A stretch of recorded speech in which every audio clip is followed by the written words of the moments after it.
are now tuned in to the Lineman Lounge, the world's thickest sports podcast, with your hosts, Mike and Evo. What's on, bitches? This is the Lineman Lounge. I'm Mike. That is Evo. Joe Rockstar was first in the comments. He's back already. Football season must truly be upon us. Welcome into the 180th episode of the Lineman Lounge. I'm fucking pumped. Let's go Niners. We'll see. Ayukless Niners.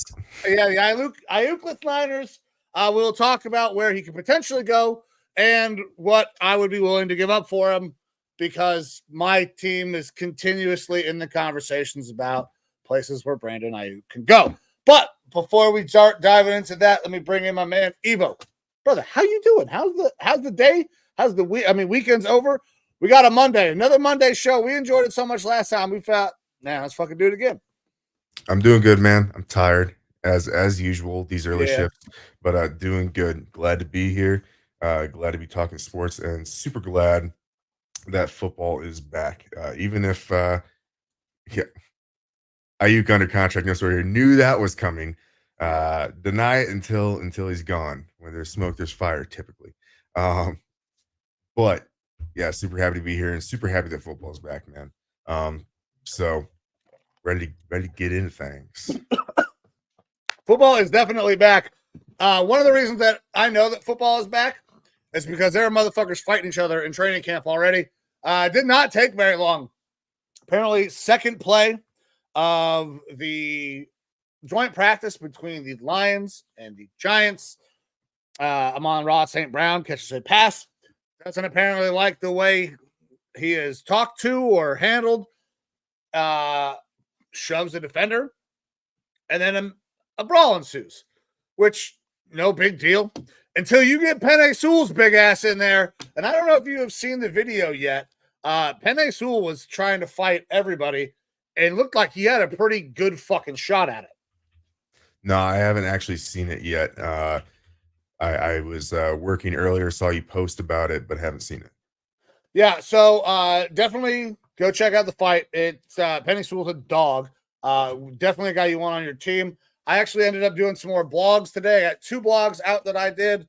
One on this fight and not Brandon Ayuk. One on this fight and Penei Sewell and everything that went down with that. And another blog that I did, not sports related, kind of more in line with our other show, The Talk, about what the fuck happened to the stock market today. Because it was not good. Don't look at your 401k if you have one, everybody. You're not going to like the way it looks today. But yeah, man, this fight kind of says, hey, it's time to start competing again. You got a bunch of dudes who are trying to prove that they belong on a team, getting playing time, and this shit's going to happen. Every single one of those dudes is fighting for a roster spot. Fights are going to break out. I don't know. How do you feel on this? In my opinion, like, this is kind of to be expected anytime you have joint practices. Pat McAfee has said this in the past as well. Like, this breeds conflict. Like, there's typically a fight at every joint practice, with maybe the exception of a couple. I know Kevin Stefanski's a real stickler. Like, if you get into a fight at a joint practice, you have to play in the next preseason game. So don't fuck up, and you won't have to do those dumbass preseason games. Where are you at on the fighting in training camp? Doesn't bother me too much. Like you said, it's guys fighting for roster spots. Okay. I don't have much to it. Also, my internet's, I'm trying not to go too crazy because it keeps on telling me my internet's out and then it's in. So just in case I get shot. I keep getting knocked down as well. My camera was freezing a little bit earlier. So we'll keep track of that as we're going along. Maybe StreamYard's having issues. We're going to say it's not us today. Yeah, not our fault. Yeah, look, I think that, the fights at training camp, it's not a big deal. You're going to expect it to happen until someone actually gets hurt from one of them, or it disrupts practice so much that you aren't getting productive reps. I don't have too much of a problem, because I kind of want to see that from my guys, especially your linemen, both offensive and defensive, and then especially on the defensive side of the ball. You want to see those dogs kind of trying to rile things up. They're the roughnecks. You want them out there having that aggression. I agree, man. Like, listen, part of this game is just aggression. And that's part of the game that maybe some people don't like.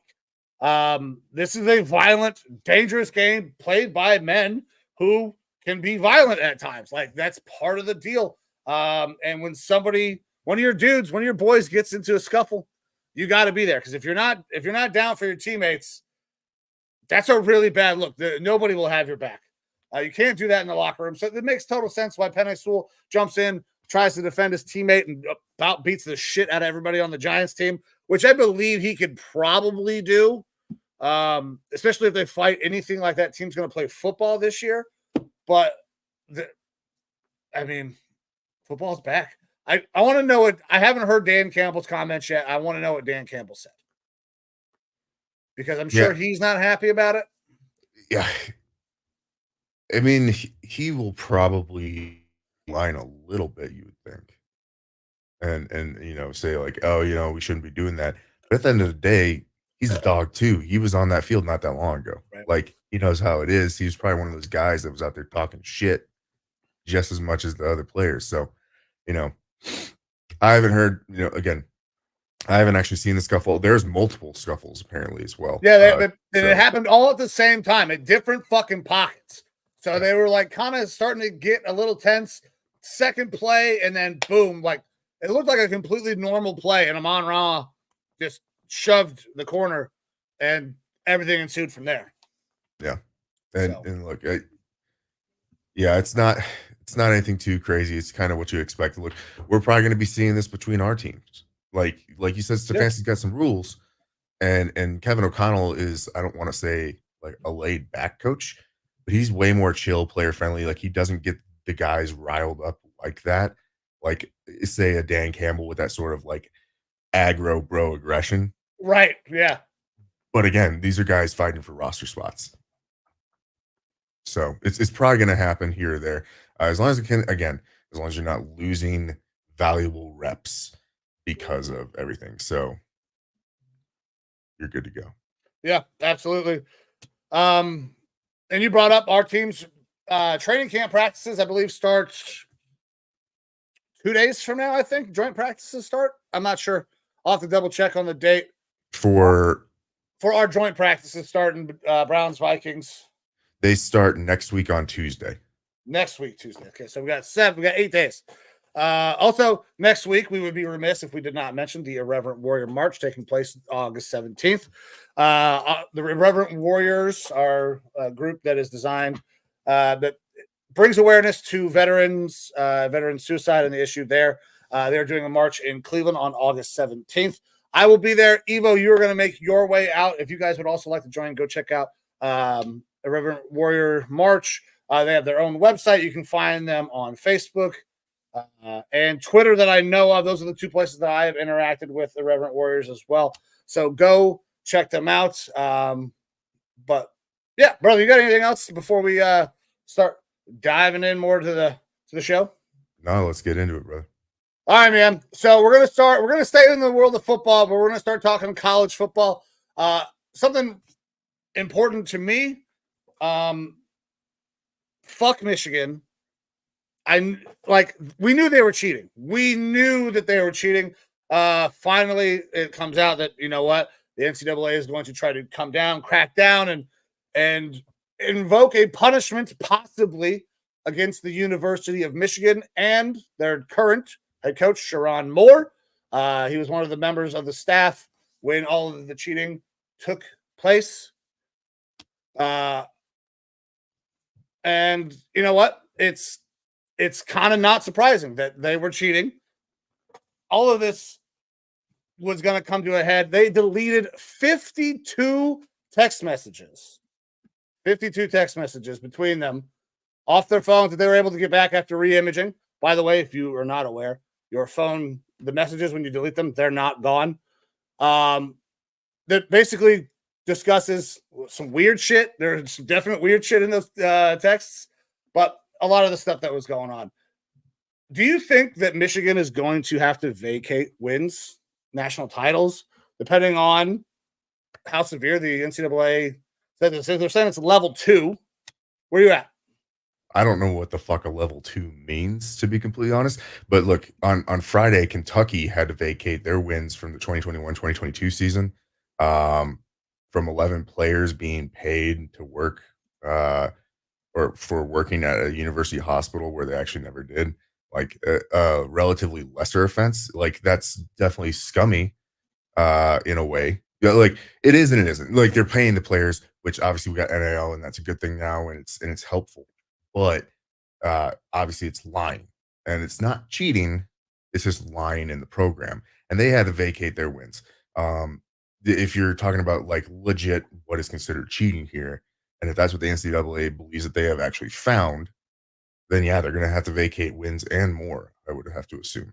Like we're talking about like big financial uh or retribution and uh potentially the national championships and stuff like that. Like it's absolutely within the realm of possibility. Yeah. So we got a couple things coming in here. So I need to make sure I correct myself and everybody else so they know. Robert is part of the Reverend Warriors. So did not bring awareness. It is a prevention method, just an FYI. Take it in a completely different way than other organizations, and it works. I'm actually very excited to be more involved with this organization and to actually get out there and do my first march. So thank you for tuning in, and thanks for dropping that knowledge in here as well, brother. And then producer Amber coming in with what kind of weird shit. What a great way to follow up the other comments. So I'm looking for the actual texts that were sent. Typical guy locker room type shit, like jerking it and some other things that were said that you would not necessarily want broadcast to an entire world. I can see why you delete those text messages.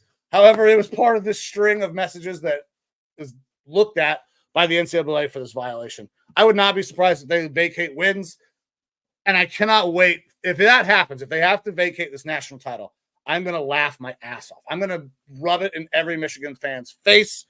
Dave Portnoy is also going to take it on the fucking shins on Twitter if they have to vacate this, because he was very loud and very vocal about how Michigan did nothing wrong. I'm excited to see how it turns out. Well, I mean, a lot of times if you're a huge fan of that team, you just got to ride with them. It's like it's his ride or die with Michigan, you know. I mean, so yeah. Of course he's going to support him. I get that. And look, it'll be interesting to see. Have they actually released like these text messages that you're talking about? Yeah, so some of them are out. I'm trying to find them now. Without looking at them, I would feel like things would have to be like extremely deliberate within those messages and stuff like that. Like again, unless they are very open about this investigation and everything that they found explicitly, and if there's explicit there was sign stealing and this and that and the other, which as of right now everything points to that, and but there's still a lot of assumptions. Like I could absolutely see them having to vacate wins for this. Again, it seems like a worse offense than what Kentucky did. Kentucky had to vacate wins. Vacating a natty, that's tough. Like that's a tough ask unless they do have like relatively concrete evidence, I would think, of there being an actual cheating situation going on. I think they're going to get slapped with a lot here. I do expect wins to probably be vacated, but I couldn't. It's tough. You look for precedents of things like this in the past, Right. and it's difficult to say exactly where this is going to fall within the line of things that have happened. Yeah. So I'm gonna have to eat the bullet here. The texts weren't weird. I got McCocknerd, but it wasn't McCocknerd. It yeah, Brody Sheets, ESPN got my ass. These are not real texts. They look very real. And I'm so for that, I'm not gonna read what this says because they're not real, and I'm not gonna perpetuate whatever that fake shit was. All right. I was gonna say, like, now Joe Rockstar, and you can probably talk better at this, but how did they cheat paying refs? No, it was a sign stealing scandal. Something to do with Connor Stallion's taping, viewing practices, things like that from other teams, getting information about their plays and basically relaying that on the field to allow his team to know what the other team was going to be running. Yep. So in college football, traditionally over the last, I mean, for as long as it's been, with the exception of this upcoming year, like digital devices to send plays in and out have not really been a thing that colleges are allowed to use. Like they no almost no technology on the sidelines. So you see dudes every week out there doing hand signals, or you guys got holding boards. Well, Connor Stallions and Michigan found a way to get themselves into facilities, watch practices, see signs, decipher signs, and then use that to really kind of turn Michigan's program around. 40-3 over the last what was that? No, 4 years of Jim Harbaugh. Whereas before he was getting his ass kicked. Now, is that just good recruiting finally coming around and Jim getting his guys? Or An elite quarterback? Yeah. Or an elite quarterback that I know Evo's hoping for? Yeah, I don't know. But the signs, I think, definitely played a part. The NCAA is saying that they played a part, and that would be how they cheated. Very well could have been former. No, he's not the Patriots staff. Now, this is the thing as well. Is Am I frozen on your screen? Yes. Okay, that's what I thought. Wasn't positive. You might have to refresh the video, but Yep. The deleting of text message thing doesn't completely bother me. If you were to be associated with someone who looks like they're doing something wrong, whether they are or aren't, you typically need to disassociate yourself with that person in a lot of professional environments, politics and things like that, obviously. Sometimes in professional environments and stuff like that. And when you have a situation like this where Connor Stallions looks like he is part of a potential cheating scandal, even if he wasn't, at this point, people are going to say he's associated with the Michigan staff and there's possible cheating. Like, I'm probably deleting my text messages with the dude, especially if it's more of an ancillary, like he was a staff member, but not necessarily a coach. Yeah, I'm probably going to distance myself from that guy as well and delete those text messages. So, we'll obviously keep you up to date with more information as this comes along. Not being as big of a college football fan, college football diehard, it doesn't bother me that much because I'm not rooting for any one particular team. Whereas with Mike, who when he gets back here can surely talk to this, he is live, breed, die Ohio State, who is rivals with Michigan. This would be like if the Packers were suspected to have been cheating for me.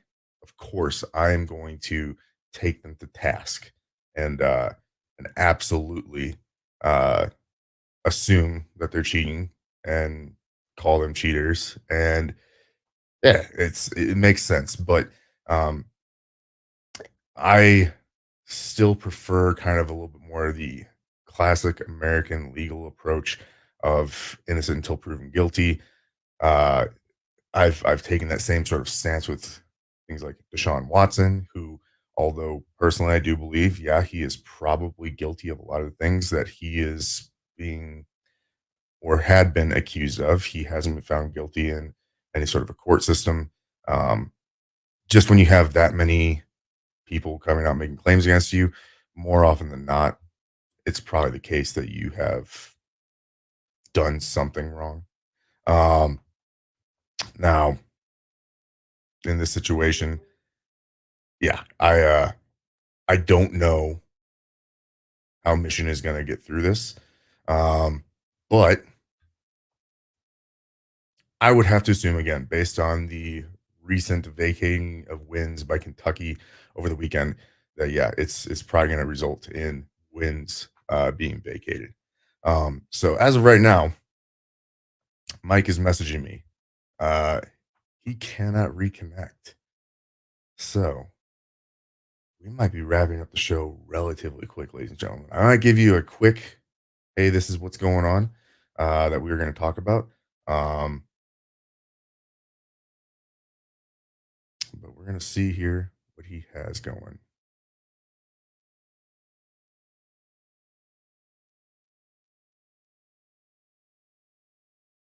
Alrighty. Waiting on a response for him. So we'll get off the college football stuff for now. Other than that, we'll go over some more NFL news. We did have our first NFL game, uh, the Hall of Fame game. It was cut short due to inclement weather, I believe somewhere in the third quarter. Either way, it was actually not terrible to watch for at least the first quarter. I watched about the first half. Um, two teams that are, I guess you can say the Bears are up and coming. We have, a lot of Bears fans that are very hopeful now that they do have a brand new quarterback. But Joe Roxar's got it right. Uh, Big Tech fans or Big Tech Michigan fans killing the link. Um, all right, Mike is working on getting a laptop. He thinks his computer might have taken a shit. Um, but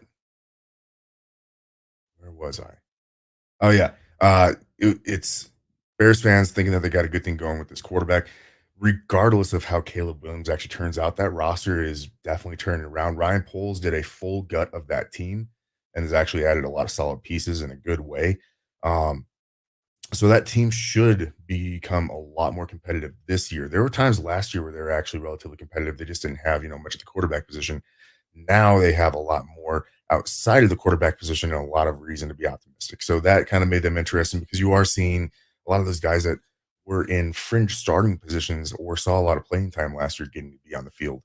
And then the Houston Texans, they're one of the hot teams in the NFL this year after having a excellent season last year. Um, they are expected to be one of the big challengers to the Chiefs and the AFC this year. I personally think that they're going to be a fantastic team. I expect to see a good playoff run from them as well, barring injury. And so they've added a lot of pieces as well. I mean, you got to see guys like Cam Akers, who hasn't been there very long, former Viking, former Ram, coming off another Achilles injury. He looked pretty darn good being out there team for a limited amount of time. It was actually kind of fun to watch. But I think the biggest story that kind of comes from this game, at least in my opinion, is the new kickoff. The new kickoff rules are being tested here in the preseason, and it looks very weird. I don't have the rules up. I'm not going to recite the rules right now, but I would caution everyone to get on Google, look up the NFL's new kickoff rules, and then you can probably find cut ups on YouTube of this new kickoff. It's a meld of what's been done, I believe, in like the XFL and things like that. The common trope that kind of gets put out there is it looks like a run play, some sort of a weird run play. Um, Pat McAfee did a really good breakdown of that. I would also say get on YouTube, go to Pat McAfee's YouTube channel, and look at the clip that of them talking about this new play. I think that it has a lot of potential to be really interesting, but NFL teams have not figured it out yet. Um, there's also high potential that you could see a lot of balls being taken to the house if things aren't regulated correctly. And by regulated, I mean the officials have to really, really be strict with it. Essentially, you have a line of offensive players and a line of defensive players, or a line for the kicking team and a line for the receiving team, and those guys cannot move until the ball touches the ground or is touched by a player on the receiving side. We saw how big of an impact it makes if a guy gets off early from the kicking team versus if they get off on time. If they get off correctly on time, then it is like very imperative that the receiving team's blockers get into a good position. And you saw those plays kind of still result in the ball coming out to around the 25-ish yard line, which I think is kind of what the NFL is intending. But on the first kickoff of the game, one of the kicking team's players got off like a half step early, and that was absolutely enough for that player in particular to be able to make a play on the receiver or the guy catching the ball, and for his team to get them for what would essentially be a loss on this kicking play. The officials did not flag that play appropriately. They didn't call a penalty there where they should have. So it's going to be something that the officials have to get used to as well. Um, we also didn't see the full scope of what NFL teams are going to be attempting to do with this play yet either. Uh, if the ball goes into the end zone, then it's an automatic. You get it at the 30, and I think most teams are going to take that. But we saw returners who were at the goal line, foot in the end zone, take the ball and run with it. And I think that is teams saying, hey, we're not going to take any of these touchbacks right now. We are going to attempt to see how this plays out and come up with a way to uh, see how this return play is actually going to work out. And it looks like we got Mike back. Can we hear Yeah, you? I'm on my. Can you guys hear me? We can. All right. I don't know what the fuck happened, but nothing of my computer's working. So I'm back on my laptop. Sorry about that. Where the hell were we at? What are we No talking about problem. right now? I am currently talking about the Hall of Fame game, specifically the new kickoff.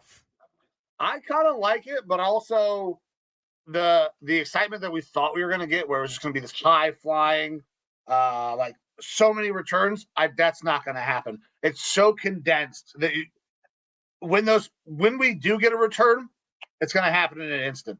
It's going to be one move, one break, and then there's nobody going to be there. I do think it's cool. It does put the play back into the game, but the crazy excitement that we were expecting, I don't know if we're going to have that. I was kind of talking about. Did you see the Pat McAfee breakdown where they were showing each of the kickoffs and their thoughts on it? I did not. So on the first kickoff of the game, there was a penalty that they did not call. The kicking team, one of the guys got off like a half step early before he should have, and that was the guy that made the play. And their big thing is like, hey, if this isn't officiated correctly, that half step is enough where that guy is going to be able to make an impact on the returner where the rest of the guys are going to be able to get him down. And I fully agree with that. It's got to be officiated correctly. And I think we're going to see a lot more of this in the preseason where, if the ball goes into the end zone, it automatically comes out to the 30. I don't think we're going to see anyone taking these touchbacks, essentially, where the ball comes out. They're going to continue to run plays to see how this develops because it is so brand new. And it is very much so boom or bust. Like on the plays that were officiated correctly, guys got off when they should. You were seeing returners get the ball out to around the 25-yard line, which is typically where you're expecting that to happen. And that's fine. But there's always going to be potential, especially for your really special returners, to break one tackle and be gone. And that's the thing is that on normal kickoffs, you can break one tackle, but there's usually going to be two guys right behind that tackler. And then you're going to be down. With this, it's like if you break one tackle, there is a good chance that there isn't going to be another guy there to tackle you.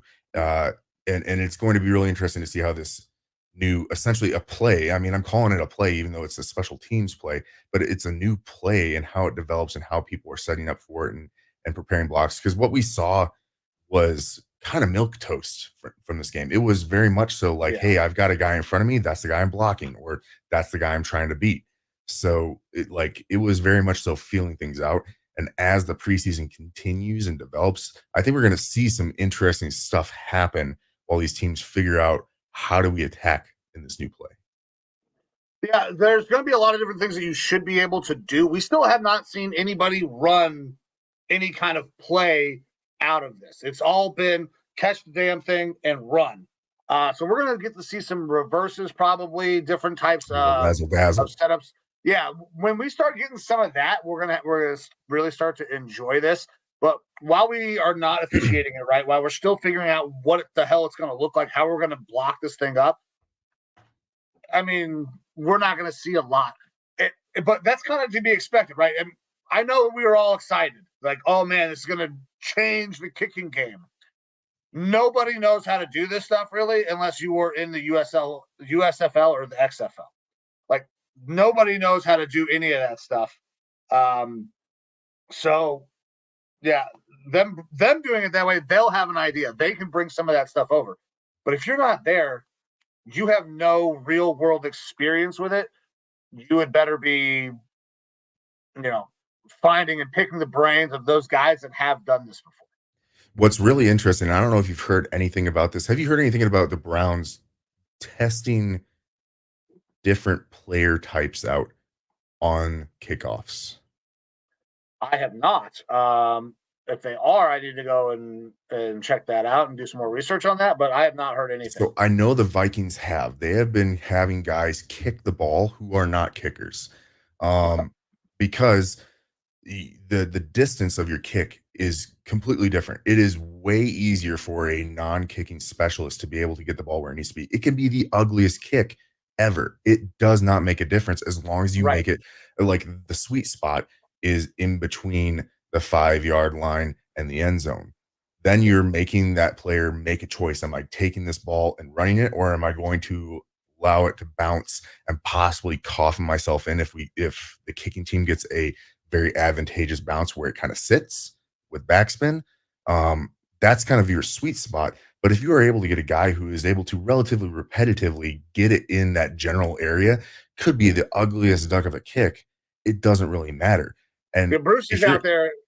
if you're able to throw out a athletic as hell linebacker, like if you have Micah Parsons, they're not going to use Micah Parsons on a kickoff play. But you get what I'm saying. Like if you Justin get a guy Fields, maybe. who has athletic ability like that, you are now creating an uneven advantage for that kicking team. But there's high risk, high reward with it, obviously. So the Vikings, I guess, have done this. Like the beat reporter said, "Oh, we thought it was just them kind of fooling around before, but they've been doing it a little bit more, and we think there actually might be something to this, where they're examining can we get away with putting a guy out there who is a non-kicking specialist and basically flipping the script and giving ourselves a little bit of advantage when we were on the kicking side." The Vikings went so far this offseason. Obviously, they drafted a kicker, Will Reichert, who's already Right. won the job, but they also had John Parker Romo, a former XFL or USFL kicker, who is all these plays are done. They had him out there, and they already cut him. So, like, they aren't looking for a kicking specialist who knows how to do this. Mhm. So it's changing the job of the kicker as well, where they are primarily going to be a field goal extra point specialist. Like, yeah, most teams are probably going to use them on these kickoffs, but now it maybe shifts a little bit more to, hey, our punter is the guy for it, or Well, you hey, maybe think that you can like find a Justin Reed, like a guy exactly who can go out and actually kick, but plays defense. Like if you can find a guy like that, your kick coverage team becomes way more dominant than anything else that anybody else in the league is throwing out there. as I said, it is a lot of right now. The guy that you're lined up against, that's your guy type of thing. Mhm. Well, you essentially only have 10 blockers and one returner as it kind of stands right now for the return team. So you're now having 10 blockers for 11 people trying to tackle. It's an uneven advantage, and that can be the difference. Like that could be your safety net because again, you make one guy miss and you might take it to the house. Well, now you actually have a little bit more of a safety net if your kicker is out there able to make a tackle. And most teams aren't going to tell their kickers to go out there and try to make a tackle. No. So if you're able to get another guy out there, Pat it's McAfee is gonna be the a big- last guy that you were like, hey, yeah, Pat, you can go make a tackle. Before that was what? Sebastian Janikowski? You're yeah, like, yeah, Sebastian Janikowski will fuck you up. Like, there's no problem there. right. Um, Absolutely. but most of these guys you do not want out there even remotely thinking about trying to make a tackle. They're too valuable doing the thing that they do. So guys like a Justin Reed or anybody who can kick the ball into the landing zone, and even if you get a knuckleball shit roll, that might improve what's happening with the coverage. Even though I believe they still have to touch it, even if it touches the ground before anybody can move. So it would be interesting to kind of see the way you can kind of manipulate this. Squib kicks will be kind of coming back. We'll probably see a lot of those trying to get guys down into a specific part of the field, get into a hole, while trying to not allow the ball to roll into the end zone. Because that going into the end zone for 30 yards, while it is still a live ball in the end zone until somebody downs it, um, it would be interesting to see like how the squib kicks are going to come back into play. Yeah. For And me, look, anyways.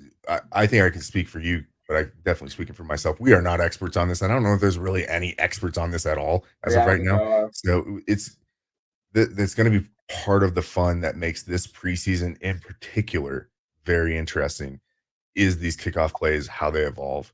And is anyone going to attempt some of that razzle dazzle in the preseason and possibly show their hand for the regular season? I think a lot of teams are probably going to hold off on maybe your reverse plays and things like that until the regular season where they want to try to get one on someone. But watching how teams evolve over the next, several weeks, is going to be really interesting to watch that. Yeah, I'm very excited to see the way this goes. I want to see my Browns put something into action. I don't know who the hell's going to return. We think we know, but nobody really knows. And I think that no team knows at this point because you won't know until you see what happens. Till you see your guy in the return, see how he moves. Because you don't need a returner anymore. You need a guy that can break a tackle. You need somebody who is agile and who can break a tackle. It doesn't have to be a return specialist. Those guys are going to be dime a dozen now at in the kick return game. Punts are still you're going to need a dude who's good at punt return. Mhm. Kick returns are going to be very, very different, and I'm excited for it, man. Yeah, But we won't get the explosives for a while. for sure. All right, other NFL news. Harrison Butker, this is the most recent news that we have, receiving a big new contract, 4-year deal, $25.6 million extension, making him the highest paid kicker in NFL history. This is obviously not a ton of money by NFL standards necessarily, but the story is more noteworthy because Harrison Butker obviously had some offseason drama, and people are out to get him, and now he's getting paid by the Chiefs. And is this going to cause backlash, repercussions against the Chiefs for giving him this contract, et cetera, et cetera? I think for the most part, football fans aren't going to give a fuck. It's a kicker getting money. Yeah. I don't care because it's just a kicker getting money. Like, he's a good kicker. Does he deserve to be the highest paid kicker in NFL history? Maybe. He's really fucking good. Justin Tucker's the greatest kicker in NFL history, but his contract's not due yet. That's the only reason Harrison Butker's getting the money that he's getting. That's why he's the highest paid contract for kickers ever. But he's really good. He deserves the money. His policies, his politics, and his beliefs have any bearing on what this money should be for him? I don't think so. As long as he keeps making kicks, none of that should matter. But we can sit here and say, no, we don't agree with the things that Harrison Butker said, and also agree that the man deserves his money because his job is kicking balls through a fucking goalpost, and he's damn good at it. Yeah, absolutely. Other than that, I mean, if you are paying attention to your own particular teams out there, you're seeing injuries and stuff happen here and there. We cannot go through all of the injuries that are happening. I mean, you're having guys pull up hammies, things like that.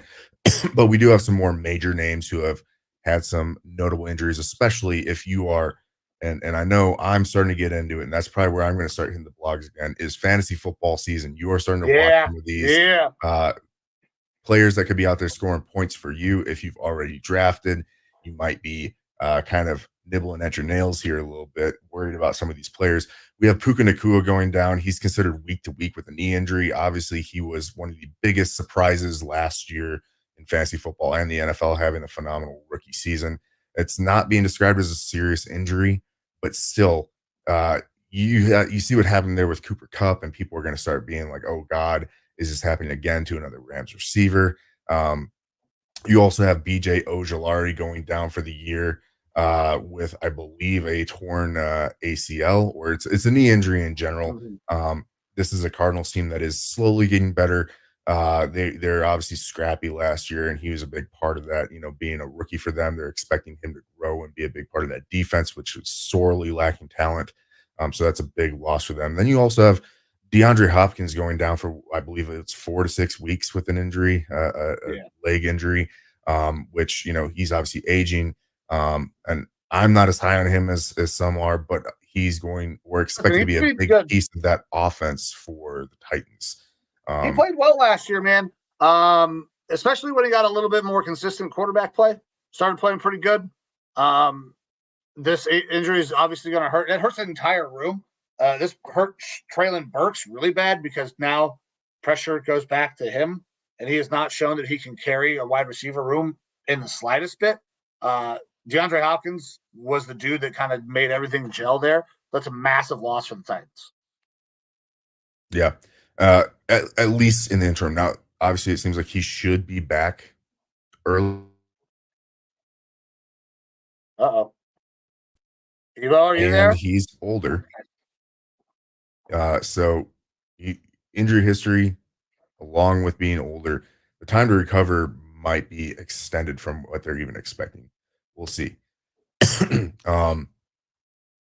But yeah, I again would say, hey, jump on your ESPN's team page or fan forums for your team to see all of the different injuries that are happening. There's a lot of little ticky tacky ones. Guys are day to day, things like that. This is part of camp, things that you're going to see pretty regularly.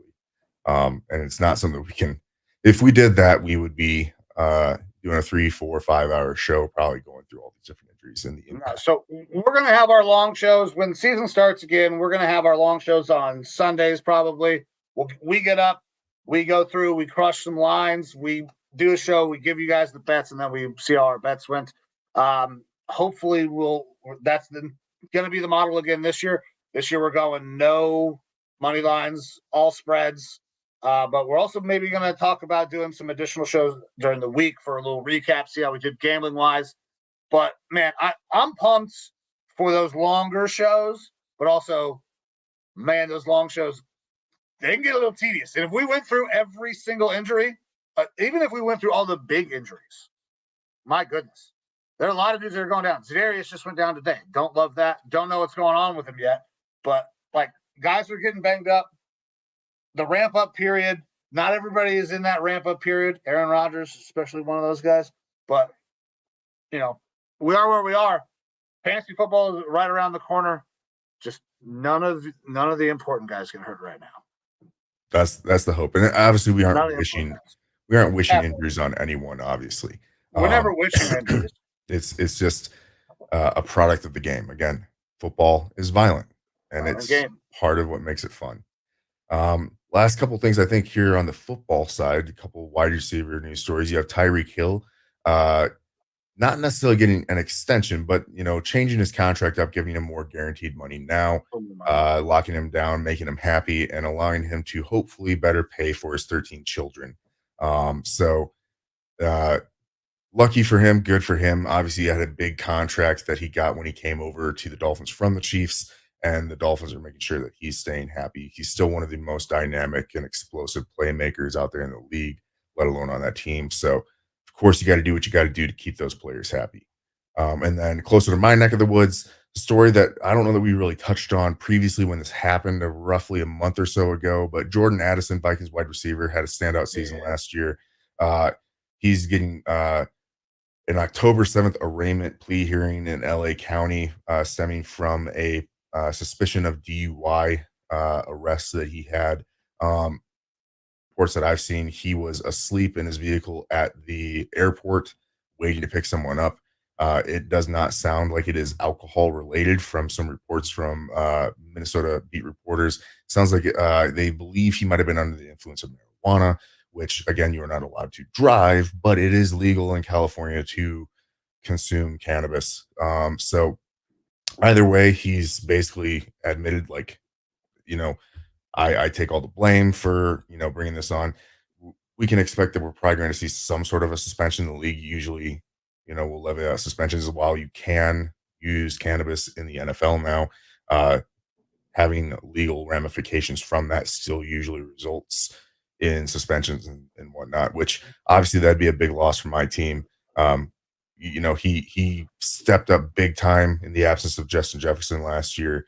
It sounds like we are using him in more of a Debo role where they are using him in all sorts of weird situations, end arounds, things like that this year, which would be nice to see him kind of become more explosive like that in our offense when all the eyes are on JJ.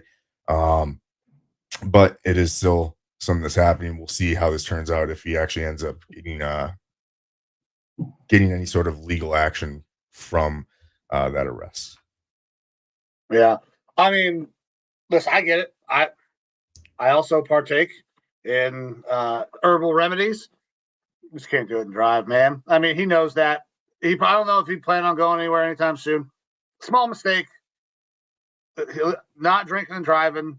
Don't smoke and drive either. Anybody who does smoke, be safe, be smart. Don't endanger yourself or anybody else on the roadways. Yeah. Again, it sounds like he was waiting to pick someone up from the airport and was sleeping in his vehicle. Yeah. So and he's that's just when they went chilling. and checked on him. So, yeah. I'm not I'm upset that it happened. Obviously, there's ways to make better decisions with that, but until all the information comes out, I'm not gonna pass judgment on him at this point. Yeah. All right, so All right. you said that we were going to talk one more football thing. We got to talk Brandon Ayuk. I missed a good portion trying to get this thing back up. We got to talk Brandon Ayuk. Yeah, Joe Rockstar will love that. He actually, I don't know if you saw that, but he thinks that big tech Michigan fans are actually the ones that killed your computer for Yeah, all that's the slander. exactly what it was. 100%. The big, smart Michigan fans. Like Dave Portnoy. Yeah, like Dave Portnoy. But let's talk Ayuk. So obviously reports are that Ayuk wants out. He has made a formal request to be traded, and it does not appear that there's a ton of teams that are in on Brandon Ayuk right now. But my Browns have been rumored to be one of them. Browns, Commanders, Steelers. Patriots. I saw the I've seen the Steelers. Steelers a little bit, but not with any actual I saw today reports that the Steelers are being very aggressive. Okay. That the 49ers are being more open because with Ayuk in-house, despite all the hugs and love from Coach Shanahan that also has been reported on. Yeah. I don't think he's going there. I think that the most likely option at this point would be Cleveland. Yeah, no shit. I think the most likely option is Cleveland just because we have assets that we can send back and we're really good with the cap. Because Brandon Ayuk can say no to whatever trade he wants. If I'm Brandon Ayuk, I'm not going to the fucking Patriots while they rebuild that shit show up there. Absolutely not. With whatever quarterback is going to be playing, because right now, sounds like Joe Milton looks like the best quarterback on that team. Allegedly. Well, we're obviously not there, but we can talk about that right afterwards because I do have some thoughts on that. But he's not going to want to go there. Maybe the Commanders, just because the hype around Jaden Daniels is fucking massive. So I could see him maybe wanting to go there. But the only team that he can leave San Francisco for and go to another team that is ready-made to win would be the Cleveland Browns at this point. Now, the question would become, what would the Browns have to give up to get him? And I got to tell you, I'm not giving up much because I don't need Brandon Ayuk. I have Amari Cooper, Jerry Jeudy, Elijah Moore, David Njoku. Those four guys are going to be just fine in whatever system, amalgamation of this system that we're going to end up running, whether it's Stefanski, Dorsey, or a combination of the two at some point. That's a good wide receiver group. We don't need Brandon Ayuk. And if I get Brandon Ayuk, I have to pay him.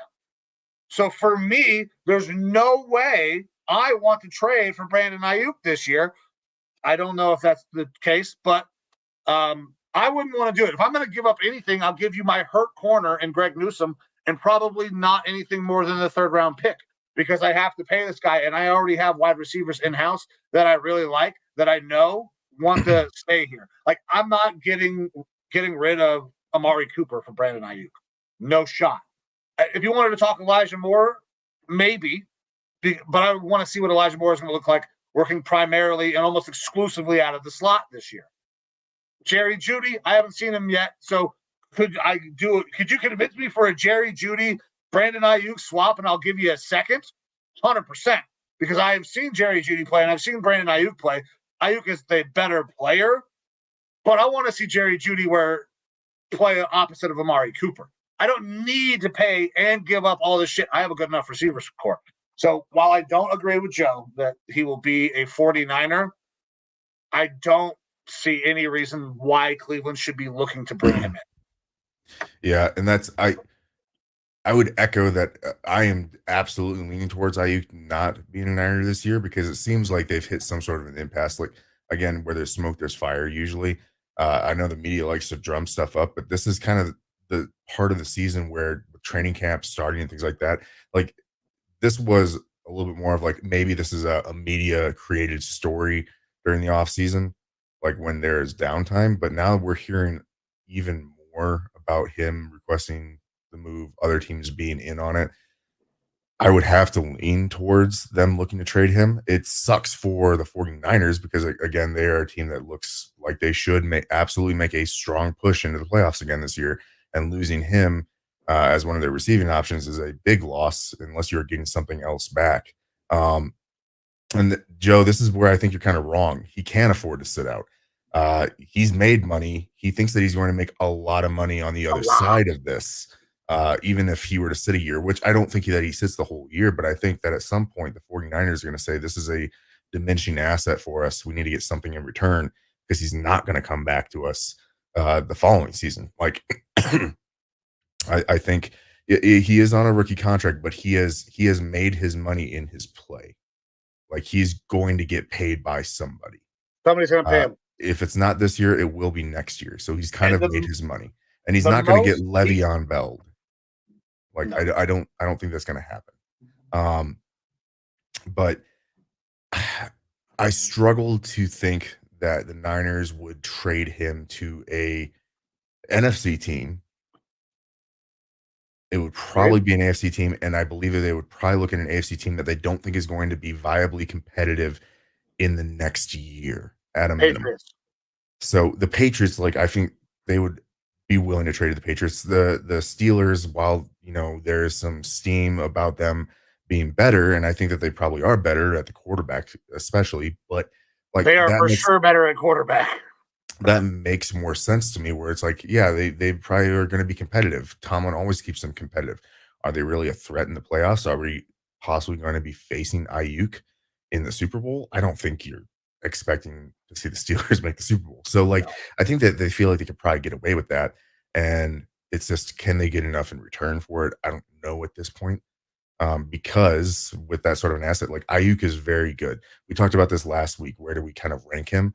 Like he would be a very low end number one Bottom or a end high one. end number two to me. Like he's very good, but I don't think that he is like your sole guy on a squad. So like that's going to diminish it a little bit. The cost of wide receiver contracts is getting extraordinary. So like you're going to be paying a big financial burden with that if you're trading for him as well. So the trade capital in return is going to be diminished to an extent. Like from the 49ers perspective, I do understand what Joe is saying is like kind of wait this out, like try to hold his feet to the fire. But like the guy is gonna get paid. It's not like he thinks that he's good and you're still waiting to find out. We know he's a good receiver. He knows he's gonna get paid one way or the other. Is it gonna be this year? Is it gonna be next year? He's trying to get his money while he can because football is a violent sport. You don't know how long you're gonna play for. So he might wait it out, and the 49ers might wait it out as well. We'll see. But like it just feels like we are leaning a lot more towards him probably being on the move. So Yeah. that's if I'm Ayuk, like I would be like, fuck no, I don't want to go to the Patriots. But if he is out there looking for the money, you got to go somewhere. And he's going to get the most money after being traded. So, Jo, I'm right there. He's my bottom end one. I would say he is like right at the bottom. There's only 15, 16 guys is what we were saying about that could be considered a number one. He's right there at the bottom of it. I got Amari up there. Amari Cooper is better than Ayuk. So, Jo, I agree. But a true number one, he's right there on the fringe. He's close. I got him as like the bottom one. You have him as the top two. Yeah, I don't want to disrespect him like that because it sounds disrespectful. But I mean, like he's a extremely solid number two. He makes me think Nate Burleson level. Everybody talks about like these ones, but not every team has a wide receiver one, the number one wide receiver. Guys have a group of twos. There's not every team has a fucking true number one. Guys get treated that way. Like we were saying, Amon-Ra St. Brown was not a true number one, but he got true number one numbers. And then he backed it up and continued to prove, okay, Amon-Ra St. Brown is a number one guy. But has Ayuk done it enough to prove that he is a number one guy consistently? I don't know. He's right there at the bottom for me. So. I think I brought this up last week as well. It's kind of like it feels like a T. Higgins path line to me, where it's like the guy can be very good. He can be spectacular. I don't know that he's a number one. I don't know that he's a number one on this team or another team, but he's like a huge component of your offense when he's playing well. So either way, we'll continue to watch that along with the other holdouts and stuff that are happening in the league. Now, back to those Patriots and the quarterback situation. There's been a lot of scuttlebutt about how Drake May is the ghost of Mac Jones and things like that. That's got to be scary if you're a Patriots fan. I will say, just as we should with all of these rookie quarterbacks and the reports coming out of camp about them, pump the brakes. Like lot of these quarterbacks don't develop in 1 year. Like the stuff about JJ McCarthy for my team was he was rough in the beginning of camp, not bad, but rough. And then the past week or so has been like he's been playing lights out. He got some reps with the ones, things like that. Like KO actually came out and said, like, I'm not calling Darnold our number one going into the season yet. Like he's the number one guy right now, but it's a going to be we're gonna put the best guys on the field at the end of the day. And so, we'll kind of see. With Drake May, he's going into a absolutely god awful, terrible situation. A defensive head coach, That's the an worst offense offense, in all of football. an offense that is bereft of talent. KJ Osborne, our number 3 receiver, is probably going to be like their number 1 receiver out there. He's like terrible line play, not a great running game, despite Ramondre Stevenson being a good back. He does not have options out there. And that's why you're going to see a guy like a 6th round pick in Joe Milton, who is apparently the greatest practice player ever. Yeah, well, he's athletic as fuck, and that offensive line sucks. So he gets to show off his athleticism. That's the thing, is that like when you have talent that cannot show their talent because there aren't the pieces around them. Like, I don't care how good your quarterback is. If the rest of the team around them is absolutely terrible, they aren't going to be able to show what makes them great. You're going to see flashes of it here and there, but if Drake May truly is worthy of the pick that he was taken at, you're not going to get to see that until there's other talent around him and that is developed around him. Whereas that you put someone out there who is an athletic freak, a specimen, they are still going to be able to show a little bit of that because they're going to be able to work off script and things. Again, one of the greatest practice players ever, Joe Milton. I mean, he got one off on Michigan and Tennessee and enough to be drafted here by the Patriots, despite seemingly like he can't hit the broadside of a barn, but the dude's got a fucking cannon. He can throw it a million miles. But just launching fucking balls down the field, dude. That's the thing, is that apparently, Milton is looking better. I don't know that he's necessarily the best looking in camp. Jacoby Brissett is still there. He seems to be slotted in as the number 1 guy. Don't forget, Bailey Zappi is still there. Bailey Zappi got a lot of run as a player. Like, he's obviously a serviceable quarterback, probably a backup, but still, he's a guy that has started a lot of games already in this league. Like, the depth chart is probably very much so in flux behind Jacoby Brissett, where it's just like certain guys are going to have better days than others. I would not get too scared yet if I'm Patriots fans. The scary thing is that you have a guy who needed a lot of technique work in Drake May. And is he getting the correct coaching there in that situation? And are they going to feel pressured into playing him before he should? Because that's when you get a guy that is ruined. I don't know, man. Robert Kraft is typically pretty good. I don't know if we're going to get Robert Kraft pressing down, saying, hey, start this guy. Because Robert Kraft still loves Tom Brady. Like, he's waiting for that guy. I think he knows that you can't rush that. I would hope that he understands at this point that you can't rush that. You wouldn't get that pressure. Now, GM and all that stuff, who knows? Especially rookie head coach. It's a tough spot to be in because everybody's looking for you to play this kid. It doesn't look very good, but this entire team is going to look bad the entire year. The Patriots are, I think, probably the worst team in football right now. We talked about Cardinals last year being just probably going to be abysmal, and we were off a little bit. I will admit that.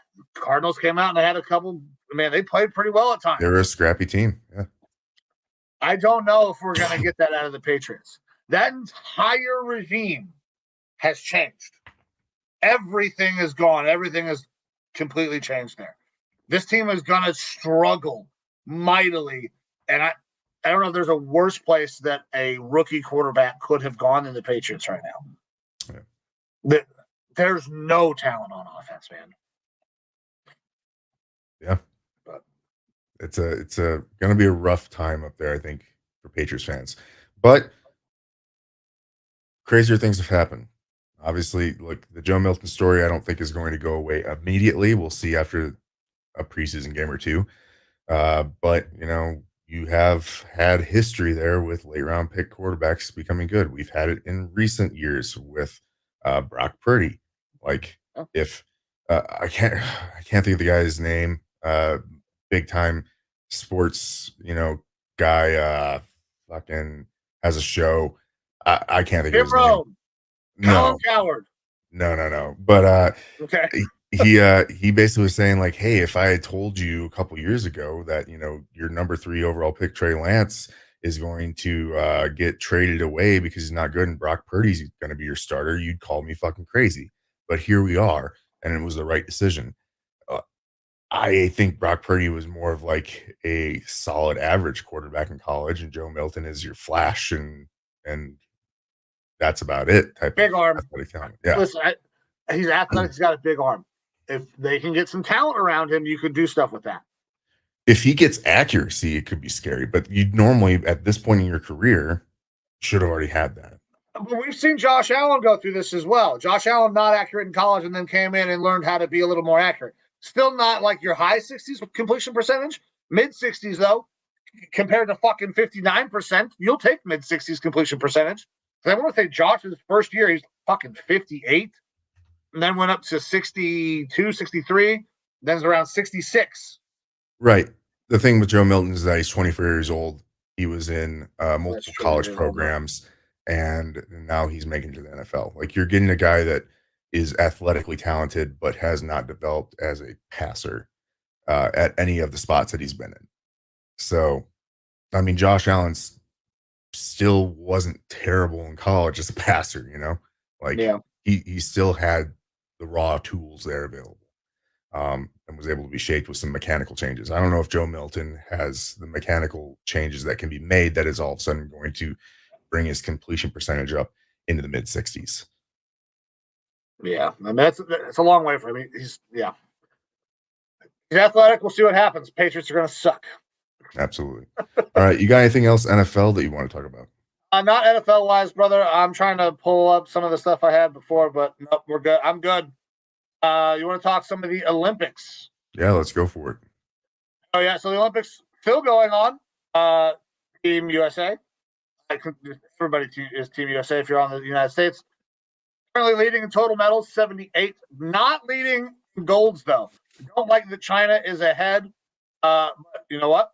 We got the fastest man on the planet again. Noah Lyles goes out there and wins the 100 in one of the coolest fucking finishes in the history of the 100-meter dash. I love the 100-meter dash. It is something I look forward to every time the Olympics comes around. It's so cool watching these gentlemen who are just ungodly fast. 10 meters a second, covering over 10 meters a second is absolutely ridiculous. 9.7, I believe 8 was what Noah Lyles got to win it. And a couple of extra tenths or thousandths there. They're all the way down to this thousands. But Team USA, back to the fastest man in the world. How we feel? Very good. Hey, it feels good to be fast. It feels good to win in general. Look, I mean, I was watching cut-ups of the 400-meter mixed relay. Dude, that girl's voice.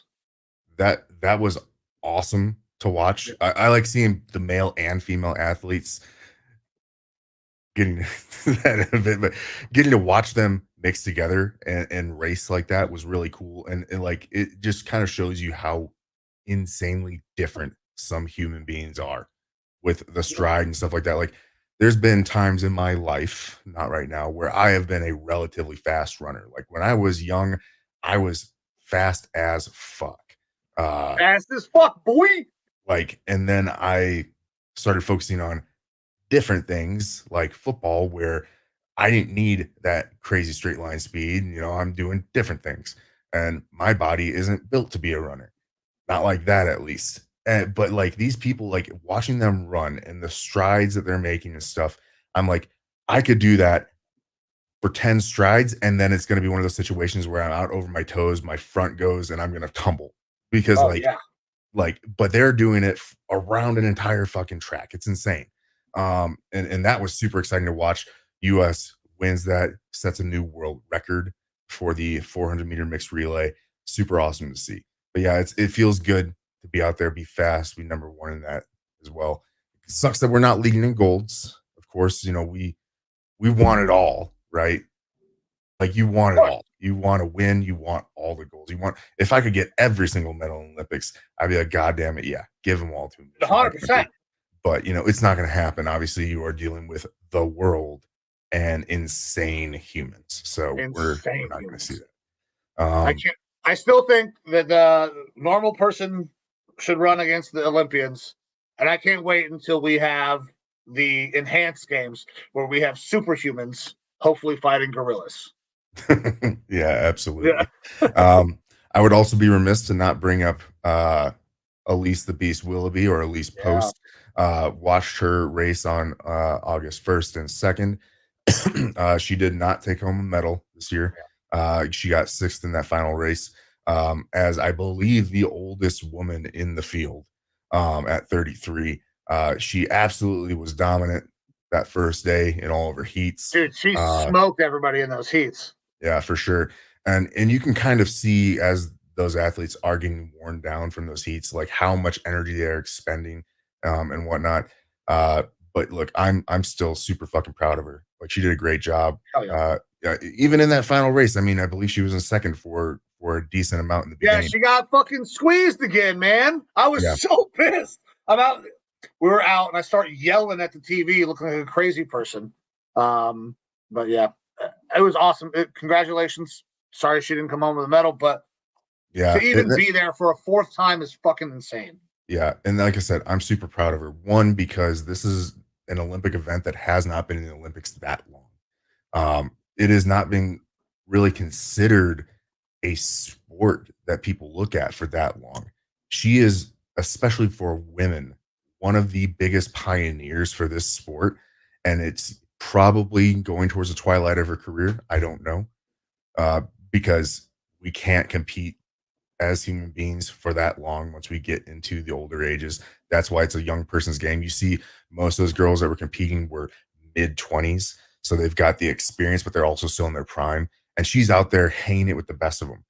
At the end of the day, getting sixth, does that suck? Yes. But you are the sixth best person in the world at what you are doing. That's fucking insane. We have how many billion people on the planet? And you're the sixth best person in the world. That is not something to hang your head about. Now, like, obviously, as an elite athlete, you are always shooting for the best and wanting to achieve the best. And I get that. But damn, am I proud. She should absolutely be proud. I know that her family is proud, and we're proud of her here at the Lineman Lounge for competing and representing the USA so well in all these years. Absolutely. Absolutely. Very well said, sir. At least appreciate all of your hard work and dedication to your sport and what you have done for Team USA over the years. So, Absolutely. All right. now we're going to talk about one more thing Olympic wise because we have to talk about it. It's the only thing that anybody can talk about for a couple days. Boxing. Let me We're going throw to the talk about quick banner up here. yeah. This is conjecture from Dummy Thick Idiots. Boxing. And so, And I'm going to, real quick, yep. I might say some inflammatory things. Okay. Nothing enough for us to get canceled, I don't think. But I do this a little bit more in jest than anything else. Okay. Now, I do not know how to pronounce this woman's name. Do you know how to pronounce her name? Nope. Okay. I'm going to give it my best shot here. Let me get it up.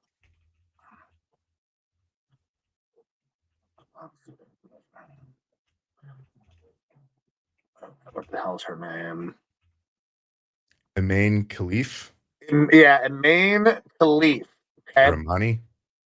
Maybe Imani Khalif. There was also another woman from, I believe, Taiwan. She's Taiwanese.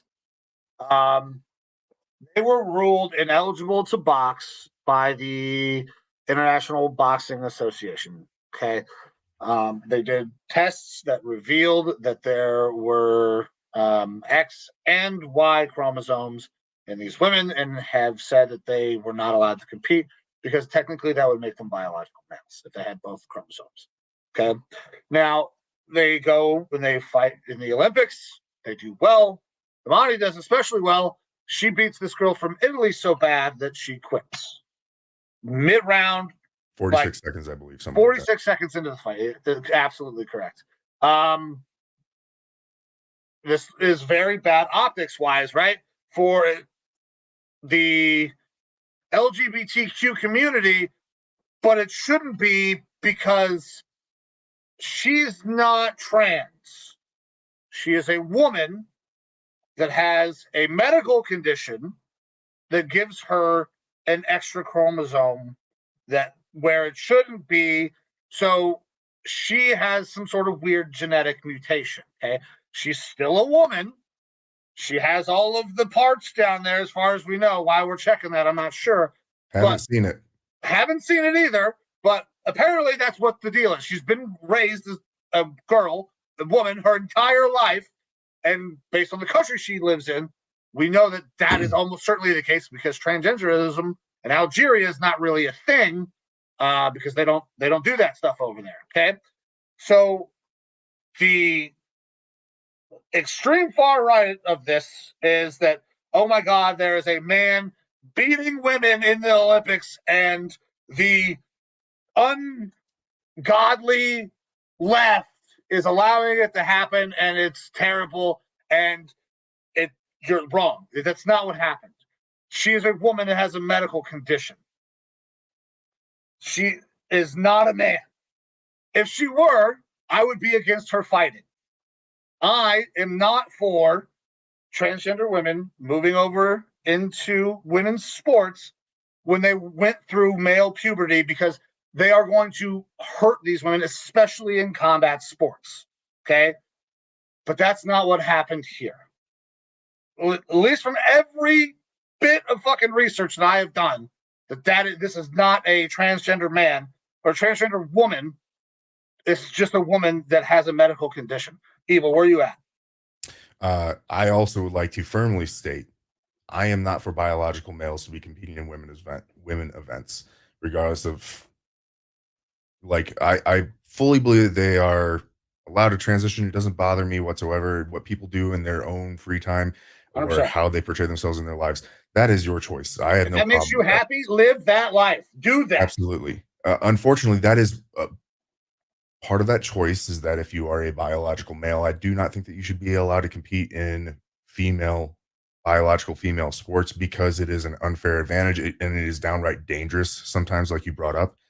That being said, I haven't seen the undercarriage. I don't know. But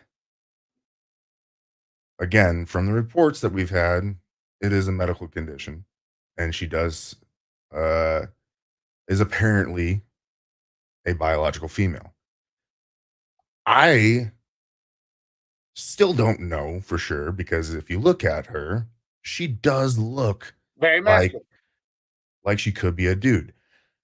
That being said, and here's kind of the fun part, we aren't saying that Kate Ledecky's a dude, but that kind of looks like a dude too.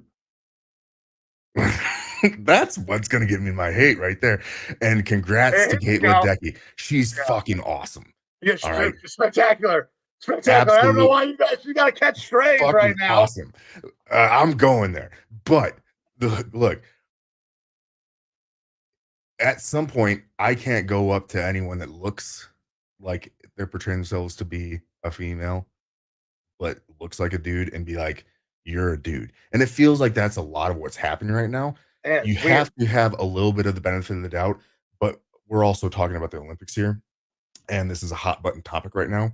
So obviously people are going to latch onto it.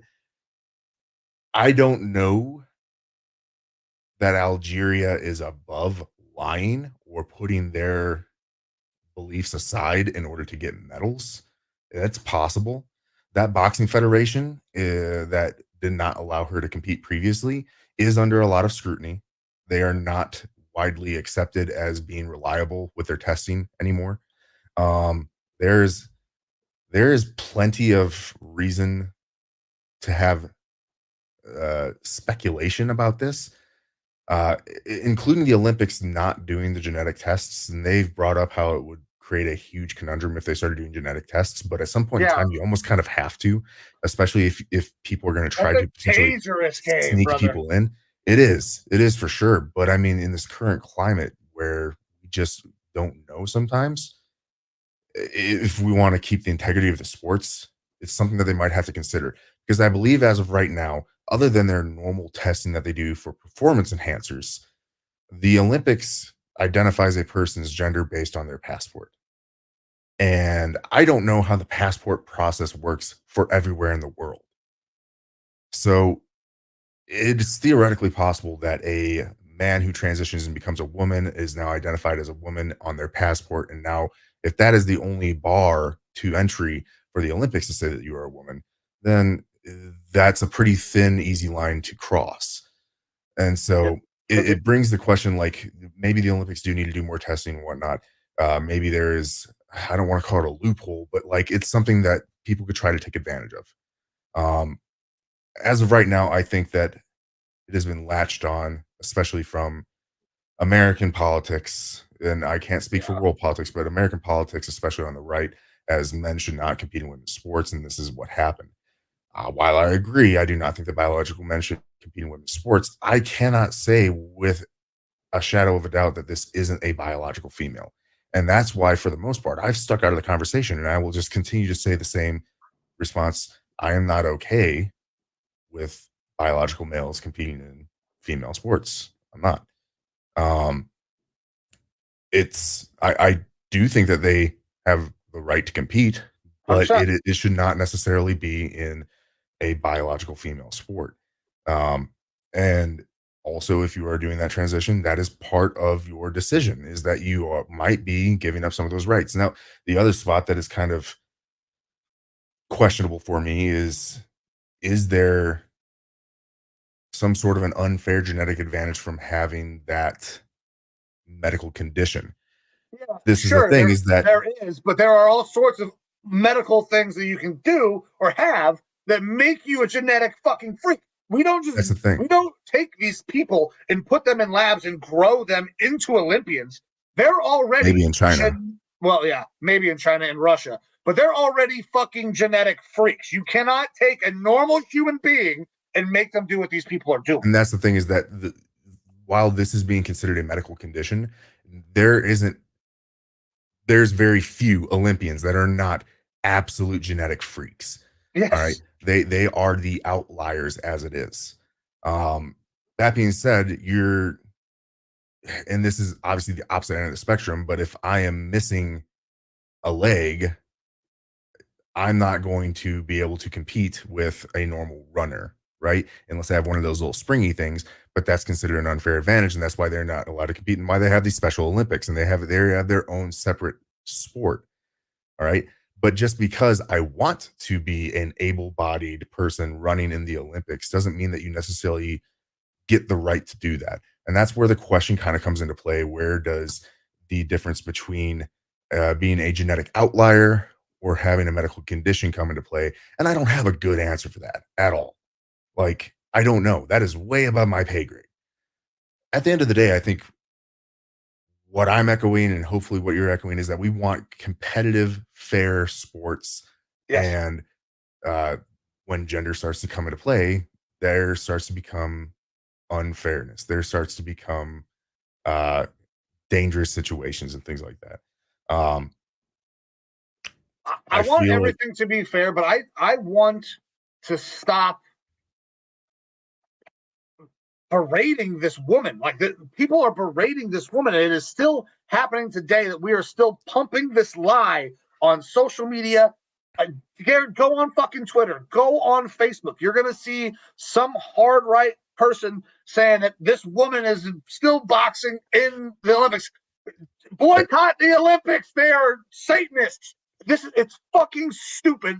It's asinine. That needs to stop. That shit has got to stop. the fighter who tapped out said that she tapped out because she felt something pop in her nose. I don't know if that was just a ploy initially on, but she's come out and said, I handled the whole situation wrong. It was wrong Or of me and everything. Like, she's come out essentially in the defense of this woman. So, like, at some point, people have to I be mean, able to take a this step woman is back and say, being maybe bullied we've, by the entire world on the internet yeah, for for her being looks. herself. Yeah, For just being born. It's yeah, asinine. It's horrible behavior. yeah. It's pretty rough. So have you seen that? I believe it's the politician, the female politician from Missouri, and her videos that she's put out about this? No. She drops a I don't six-letter F follow. word in there. Whew. Oh, Jesus. It's rough. Oh. I don't follow politicians unless they directly influence the place that I live. I have no desire to be the fan of a politician who affects nothing of my life. And I wish people would start to do that more because they're not celebrities. They're public servants. They work for you. They're employees. All right. You heard it here first, everyone. Mike is MAGA 2024. No, don't put those fucking words in my mouth ever. We had a couple comments come in here. Robert, appreciate you still being in here, brother. Some tests were not released. The chromosomes have not been identified outside of hearsay. This is based upon a comment made by the CEO of the IBA, who is Russian and known to be dirty. Not to make statements against all Russians, but Russians have a tendency to do some shady things from time to time. Robert continues. I've seen some photos of her as a So do child. Americans. Yeah, correct, 100%. Super dirty, but I've seen some pictures of her as a little girl. She definitely looks like a little girl. I've seen those as well. Yeah, doing the research. So yeah, I did not know this until this woman came up, and I thought, oh my God, why is the Olympics letting this trans woman be it? That's not the case after I actually looked into it at all. But yeah, you can have different types of chromosomes, testosterone levels. It's all sorts of weird shit that we honestly don't know. And then gave us a round of applause that I'm not going to pop up here. But Robert, thank you for hopping in here, brother. This situation is not going to go anywhere. We're going to have this conversation in another 4 years when something else pops up. We'll have it in a couple more years when worlds pop up. This is not going anywhere, but we really need to take a step back and consider how fucking unkind we're being to people who have done absolutely nothing to us. Nothing to harm us in any way. It is super easy to weaponize a statement and a comment and allow that to be believed as truth on social media when you, me, Robert, 99% of the people probably talking on this subject are not smart enough medical professionals available to speak on this subject. The only thing that we know for sure is that the lab was born in a lab, or the virus was born in a lab in Wuhan. So we're gonna make sure to get this show canceled today. And canceled. All right, here we go. Yeah, by the way, if you read my blog, the blog about the stock market crash, there's also a nice little shot at COVID in there as well. We're going to cover that. They're going to cover that at all bases today. But absolutely. I got nothing else on the Olympics. I'm not sure that we have too much else to go over here. Nope. Appreciate you carrying us through while I unfucked my computer situation. Yeah, we just technical issues abound. I feel like it's a yearly thing. As we get prepped for that football season, we start to just have gremlins pop up here and there. So, I mean, I've had camera issues today and last show, and now you're having your computer issue, but it's part of the fun of the Lineman Lounge is that we have to deal with military grade equipment. Military grade equipment, baby. And you know what? We always find a way to FFO. If you don't know what that means, figure it the fuck out. Very nice. Yeah. So you ready to get out of here, brother? Absolutely. All right. I'm Mike. I think this still works. That's Eva. Still works the same direction. Guys, thank you so much. Another good pop on the show today. If you're in here still and you're watching us on Twitter, Facebook, wherever, if you wouldn't mind, please go over to our YouTube, subscribe to the Lineman Lounge, subscribe to the No Sleeves Network. We are still trying to grow this show, our entire platform, and be more a part of the veteran community. So any support that we get from any of you, we greatly appreciate it. Time is the most valuable thing that you have. You guys have heard me say this so many times. Anytime that you give some of us your time, we are forever grateful for that. You want to interact with our show, Facebook, Twitter, Instagram, TikTok, every social media platform. If you want to listen, you can go to any podcast platform. And to watch our beautiful faces, go over to that YouTube, like I said, subscribe. But with that, we're going to get out of here. Evo, give the people one last word. Just because you have an opinion doesn't mean you're right. Fucking A. We're getting out of here. I'm Mike. That's Evo. This is the Lineman Lounge.